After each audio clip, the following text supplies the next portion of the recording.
Tollywood hero Raj Tarun లావణ్యల వ్యవహారంలో twist చోటు చేసుకుంది. రాజ్ తరుణ్ పై ఫిర్యాదు చేసిన లావణ్య అందుబాటులో లేదనే వార్తలు వినిపిస్తున్నాయి.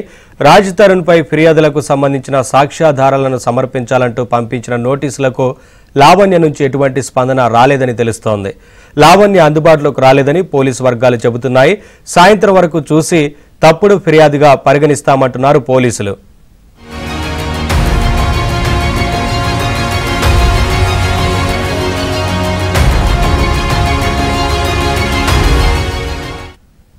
టాలీవుడ్ హీరో రాజ్ తరుణ్ లావణ్యల వ్యవహారంలో ట్విస్ట్ చోటు చేసుకుంది. రాజ్ తరుణ్ పై ఫిర్యాదు చేసిన లావణ్య అందుబాటులో లేదనే వార్తలు వినిపిస్తున్నాయి. అప్డేట్స్ మా కరెస్పాండెంట్ శశి అందిస్తారు. శశి, ఈ కేసు విచారణకు సంబంధించి నార్సింగ్ పోలీసులు ఏం చెప్తున్నారు, ఏంటి వివరాలు?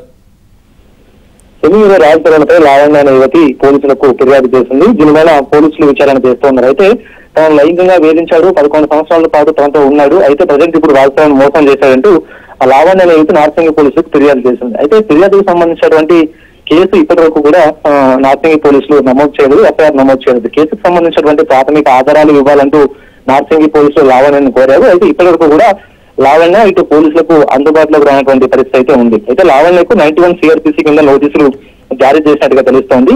సో ప్రస్తుతం రాజ్ తరుణ్ మీద కేసు ఫిర్యాదు చేశారు కాబట్టి ఫిర్యాదుకు సంబంధించినటువంటి అంశాలు అంటే కేసు ఫైల్ చేయడానికి, లైంగికంగా వేధించాడు అని చెప్పడానికి తగినటువంటి ఆధారాలు ఇవ్వాలంటూ కూడా ఇటు లావణ్యను నార్సింగ్ పోలీసులు కోరారు. అయితే నిన్న కంప్లైంట్ చేసిన తర్వాత సాయంత్రం ఇటు 91 CRPC కింద నోటీసులు జారీ చేసినట్టు తెలుస్తోంది. అయినప్పటికీ ఇప్పటి వరకు కూడా పోలీసులు లావణ్యను కాంటాక్ట్ చేయడంలో చేస్తూ ఉన్నప్పటికీ కూడాను లావణ్య అసలు ఇప్పటికీ పోలీసులకు అందుబాటులోకి రానటువంటి పరిస్థితి అయితే కనిపిస్తోంది. అయితే హీరో రాజ్ తరుణ్ తనను మోసం చేశాడంటూ కూడా లావణ్య ఇటు పోలీస్ స్టేషన్ మెట్లెక్కినటువంటి సంగతి తెలిసిందే.